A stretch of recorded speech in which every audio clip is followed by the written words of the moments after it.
저는 오늘 여러분들과 함께 사사기 12장의 말씀을 함께 나누기를 원합니다. 말씀을 나누기 이전에 먼저 질문 하나를 하고자 하는데, 그 질문은 인간의 행동을 결정하는 요인이 여러분들은 무엇이라고 생각을 하십니까? 경험일까요?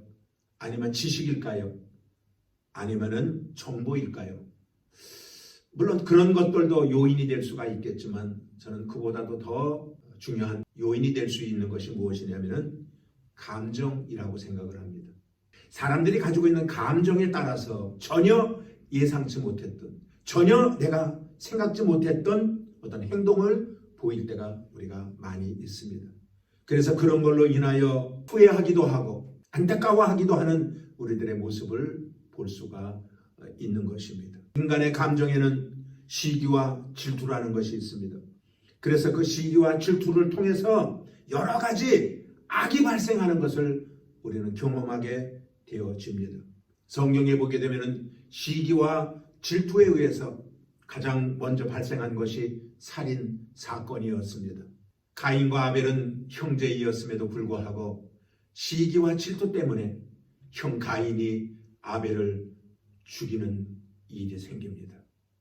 성경에는 그뿐만이 아니라 이스라엘의 초대 왕이었었던 사울 왕은 시기와 미움과 질투 때문에 그 수많은 시간을 다윗을 죽이려고 쫓아다녔던 것들을 우리는 생생히 기억을 합니다. 그런데 오늘 성경 사사기 12장에도 똑같은 내용이 오늘 성경에 기록되어져 있는 것입니다. 그 내용은 이렇습니다. 사사기 11장에 입다가 사사가 되어서 암몬과의 전쟁에서 대승리를 가져옵니다. 이제 길르앗의 장로들은 그와 약속했던 것처럼 입다를 머리로 세웁니다. 장관으로 세우겠다고 말했던 그 약속대로 그를 높이 받들어 섬깁니다. 이것을 주위에서 보았던 에브라임 사람들이 시비를 거는 겁니다. 그 시비를 건 내용은 무엇이냐 하면은, 왜 너희들이 암몬과 싸우러 나갈 때에 우리를 부르지 않았느냐라고 시비를 거는 것입니다. 그것이 1절의 말씀입니다. 한번 1절을 읽어보겠습니다. 에브라임 사람들이 모여 북으로 가서 입다에게 이르되, 내가 암몬 자손과 싸우러 건너갈 때에 어찌하여 우리를 불러 너와 함께 가게 하지 아니하였느냐? 우리가 반드시 불러 너와 내 집을 사르리라. 에브라임 사람들이 입다에게 찾아와서 하는 말이 무엇이냐 하면은, 왜 암몬 사람과 전쟁이 일어나 싸울 때에 자기들을 부르지 않았고 자기들에게 요청을 하지 않았느냐라고 반문을 하고 있는 것입니다. 다른 말로 표현을 한다면, 왜 우리를 무시했느냐라고 지금 따지고 있는 것입니다. 정말 그런가요? 입다가 에브라임 사람들을 무시한 게 맞는 걸까요? 사실과 저는 다르다라고 생각을 합니다. 그것은 자격지심이거나 오해에서 발생된 것입니다. 그것은 입다가 영웅 대접을 받는 것에 대한 시기이고 질투이고 불만이라고 생각을 합니다. 그들이 생각할 때 입다는 기생의 아들이었기 때문에 에브라임 사람들이 바라볼 때는 그는 하찮은 존재로 생각했습니다. 그런데 오늘 그 입다가 많은 사람들에게 높임을 받는 것을 바라보면서 그들은 견딜 수가 없습니다. 그거를 묵과할 수가 없습니다. 그걸 받아들일 수가 없는 것입니다. 그래서 그들은 지금 시비를 걸고 있는 거예요. 그러나 이러한 시비는 오늘 처음이 아닙니다. 여러분들이 사사기를 그동안 쭉 살펴보았듯이 기드온에게도 그렇게 한 적이 있었습니다. 기드온이 미디안과 전쟁에서 나갈 때에, 그리고 전쟁에서 이기고 돌아왔을 때에 에브라임 사람들은 기드온에게 찾아와서도 그런 말을 했습니다. 너희가 어찌하여 나를 무시하고 전쟁에 나갈 때 나한테 요청을 하지 않았느냐라고 에브라임 사람들은 기드온에게도 이야기했던 바가 있습니다. 이런 것을 볼 때에 에브라임 사람들은 자기가 모든 사람들의 중심에 서서 높임을 받기를 원하고 대접을 받기를 원했던 그러한 마음이 그들 한구석에 있었기 때문에 다른 사람이 높임 받는 것에 대한 것을 견딜 수가 없었던 것입니다. 다른 사람들이 대접을 받는 것에 대해서 그들은 시기하고 미워하고 질투를 할 수밖에 없었던 것입니다. 에브라임은 입다에게 말합니다. 우리가 반드시 너희를 불로 살을 것이다 라고 말을 하고 있습니다. 얼마나 여러분들 무서운 이야기입니까? 이 시기와 미움과 질투가 가져온 이 결과가 무엇입니까? 죽인다라는 것입니다. 사실 이러한 시기와 미움과 분노 이런 것들은 에브라임 사람들에게만 있는 것이 아니라 우리에게도 있다라는 사실을 우리는 알아야 됩니다. 이렇게 한번 설명을 하면 어떨까요? 우리 구역 식구들 가운데에 몇 명이 모여서 커피숍에도 가고 쇼핑도 가고 그런 사실을 나중에 알았다면, 나만 빼놓고 자기들끼리 갔다라는 것을 나중에 알았을 때에 얼마나 섭섭함이 있겠습니까? 나를 무시하네, 나한테 전화 한 번 걸지 아니하고 자기들끼리 갔다 왔네. 그래서 그것 때문에 시기하고 미워하고 질투하고 시험 들고 나중에는 그것 때문에 어떤 분쟁까지 이루어지는 것을 우리는 체험했을 것입니다. 이것이 인간의 모습인 것입니다. 사실 입다는 에브라임 사람들을 무시했거나 그들을 부르지 아니한 것이 아닙니다.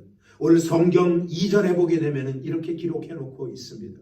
입다가 그들에게 이르되 나와 나의 백성이 암몬 자손과 크게 다툴 때에 내가 너희를 부르되 너희가 나를 그들의 손에서 구원하지 아니한 거로. 사랑하는 여러분, 이 말씀을 보게 되면 입다가 전쟁에 나갈 때에 에브라임 사람들에게 부탁을 했던 것이 분명합니다. 그럼에도 불구하고 에브라임은 입다를 돕지 않았습니다. 입다가 요청한 것에 대해서 들으려고 하지 않았습니다. 그리고 지금 오늘 억지를 부리는 겁니다. 왜 우리를 부르지 않았냐고, 왜 우리를 무시했느냐라고 지금 억지를 쓰고 있는 것입니다. 결국은 억지를 부리고 있는 에브라임 사람들을 보면서 입다가 이렇게 얘기를 합니다. 너희들이 왜 이렇게 억지를 부리고 때를 쓰느냐라고, 그 원인이 무엇이냐라고 반문을 하고 있습니다. 3절에는 이렇게 기록하고 있습니다. 내가 너희의 구원치 아니하는 것을 보고 내 생명을 돌아보지 아니하고 건너가서 암몬 자손을 쳤더니 여호와께서 그들을 내 손에 붙이셨거늘 너희가 어찌하여 오늘날 내게 올라와서 나로 더불어 싸우고자 하느냐, 이렇게 말하고 있습니다. 내가 너희에게 요청했음에도 불구하고 너희들이 듣지 아니하고, 내가 너희에게 부탁을 했음에도 불구하고 너가 나를 도와주지 않았을 때 나는 내 목숨을 내걸고 나아가서 싸워서 하나님께서 내 손에다가 그들을 붙여주었기 때문에 승리하고 돌아왔는데 너희들이 왜 나한테 시비를 거느냐라고 오늘 반문을 하고 있는 것입니다. 그래서 입다와 에브라임이 전쟁을 하는데 그 전쟁의 주된 원인은 그들이 서로 자기들의 의견만을 내세우며 절충을 하지 못했는데 그 서로가 내세운 의견은 서로가 피해자이고 서로가 무시를 당했다라고 이야기를 하고 있는 것입니다. 에브라임 사람들이 말하기를 본래 길르앗 사람들은 자기들에게 속해 있었는데 자기들에게서 도망친 사람들이라고 말합니다. 그래서 하찮은 사람으로 여겼기 때문에 입다와 길르앗 사람들은 오히려 자신들을 무시했다라고 지금 생각하고 있는 것입니다. 결국 인간은 서로의 주장을 내세우며 상처를 주고 상처를 받고 그러면서 살아가는 존재인 것 같습니다. 사랑하는 여러분, 바로 이러한 모습들은 이 시대를 살아가는 우리들의 모습과도 너무나 흡사한 것을 볼 수가 있습니다. 결국 입다 역시도 자기들을 무시한다고 하는 것을 참지 못하고 에브라임과 전쟁을 벌임으로 말미암아 그 전쟁에서 에브라임 사람들 42,000명을 죽이는 일이 발생합니다. 사랑하는 여러분, 우리는 이 사건을 통해서 우리는 꼭 알아야 할 것이 있습니다. 바로 그것이 하나님이 기뻐하시는 것이 무엇인가입니다. 하나님께서는 나와 하나님과의 관계, 또 나와 이웃과의 관계를 어떻게 형성해 가야 되는지를 우리에게 말씀해 준 바가 있습니다. 하나님을 내 몸처럼 사랑하고 내 이웃도 네 몸처럼 사랑하라고 우리에게 말씀을 하셨습니다. 그렇기 때문에 이 사건을 통해서 우리가 생각할 수 있는 것이 무엇이냐 하면 이러한 사건이 일어날 수밖에 없는 이유가 무엇인가? 그것은 다른 것이 아닙니다. 에브라임과 입다 모두가 하나님이 아닌 자기 자신을 중심에다 놓고 모든 것들을 바라봤기 때문인 것입니다. 인생의 삶의 주인이 누구인지를 분명히 그들은 알지 못한 겁니다. 자기의 영광만을 위해서, 자기의 이익만을 위해서, 하나님과는 전혀 관계없이, 그리고 그들이 쫓아 삶을 살아가다 보니까 시기하고 미워하고 질투하고 그러면서 분쟁이 일어났던 것입니다. 사랑하는 여러분, 우리는 이 사건을 통해서 우리 자신을 뒤돌아볼 때에 타인이 나보다 잘 되는 것에 대해서 우리는 견디지 못하는 이러한 잘못된 것을 우리는 내려놔야 되는 것입니다. 타인이 잘 됐던, 내가 잘 됐던 이 모든 것들이 오직 하나님의 영광만을 위한 거라면 우리는 주님을 따라가야 됩니다.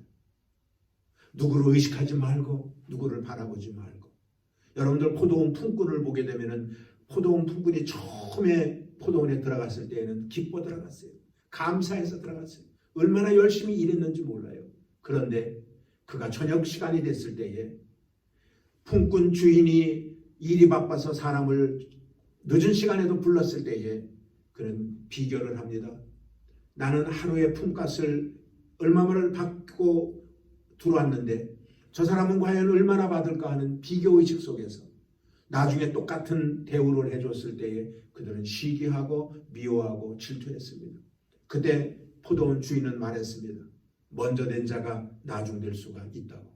사랑하는 여러분, 우리는 서로를 높여주고 또 서로를 이해하고 그리고 종국에는 그 모든 일들이 오직 하나님의 영광만을 위하여 우리가 삶을 살아갈 때에 하나님은 기뻐하실 것이고 우리를 통하여 더 영광 받으실 것이고 그리고 우리들에게 많은 일들을 맡겨 주실 줄로 믿습니다.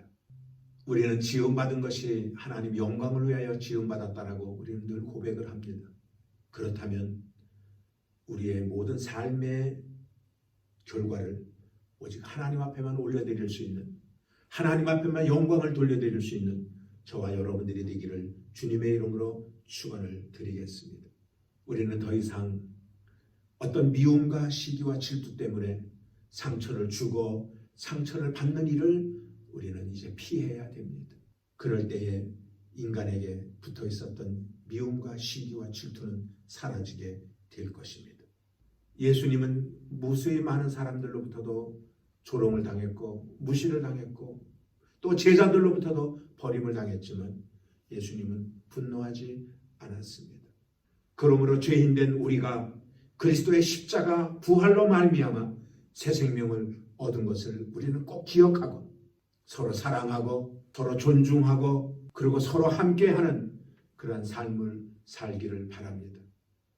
여러 가지 어려운 환경 속에서 오직 하나님이 기뻐하는 삶을 사는 우리 순복음 양화도 교회의 성도님들이 되시기를 주님의 이름으로 축원을 드리겠습니다.